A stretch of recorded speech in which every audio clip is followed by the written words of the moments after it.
Hello there, welcome to another episode of World of Tanks with Gaining Titan. And last week I was playing World of Tanks and I got an invitation from LTBulldog. He's in California and well, he plays World of Tanks. And he's also probably one of my oldest subscribers, one of the people that subscribed to me, or one of the earliest people subscribed to me, I suppose, that didn't actually know me beforehand. There's one or two others out there as well that have been long-standing subscribers from the early days of the channel. I have Platoon with him before, but since I live in Ireland and he lives in California, we don't get to Platoon that often. We're not usually on the Xbox or possibly even awake at the same time that often. Well, I suppose we're awake at the same time. We're doing other stuff. I think it was quite early in the day over there when I was Platooning over here at the evening. So we had a good few games together, reasonably long session, but I didn't record all of them. I didn't necessarily record the best one, certainly not the best one that I had. I was kind of hit and miss on the recording because we were chatting and I wouldn't always remember to press record at the start of the game, but this is one of the better ones that I actually have recorded. So we're on Alamein, we're both in Soviet Tier 9 heavy tanks. I'm in the Object 257 because I was grinding it out and it was almost completed.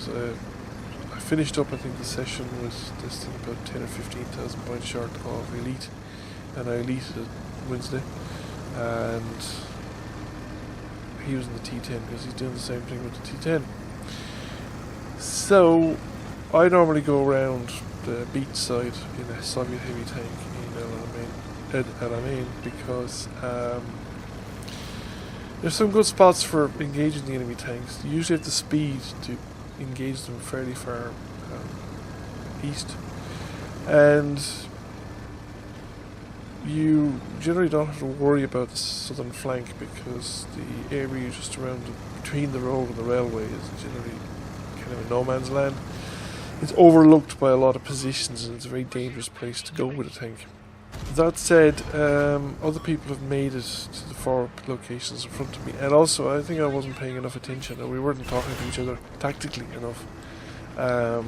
So LTBulldog has remained between the road and the railway, and I'm out here more or less on my own. Fortunately, nobody's putting rounds through me. Taken one bit of damage, but mostly it has been into the tracks and bounce damage. So I'm forced to back off. There's a couple of people shooting at me and I can't, particularly I don't want to give the lower front plate to Carnarvon. I can bounce, I really don't have to worry about Carnarvon from any other location. He's got a real trouble putting rounds through me, but he would probably be able to, especially with premium, penetrate the lower front plate.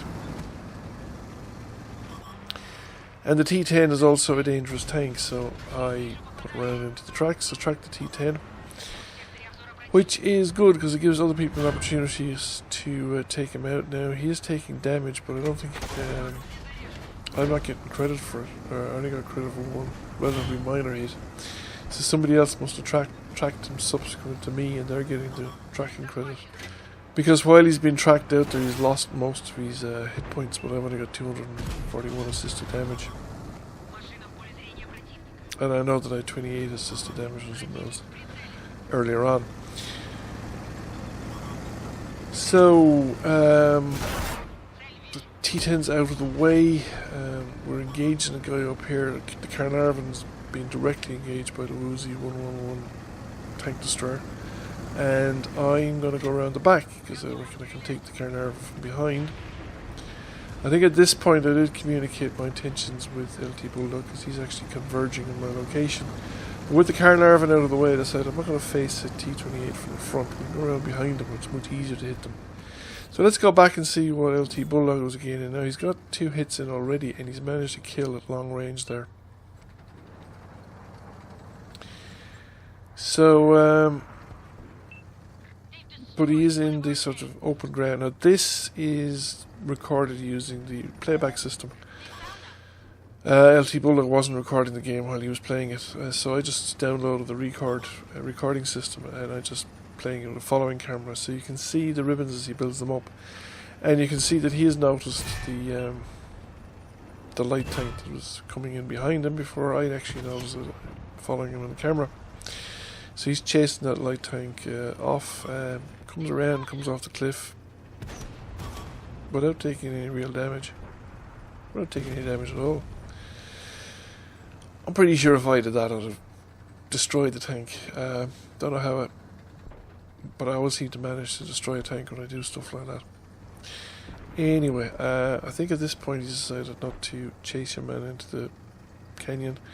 Probably a good idea not to do it, because I don't know what's on the other side. The light tank is still visible, probably from, well, I suppose he's gone invisible now, but he was in the high ground there, the back of the rock somewhere.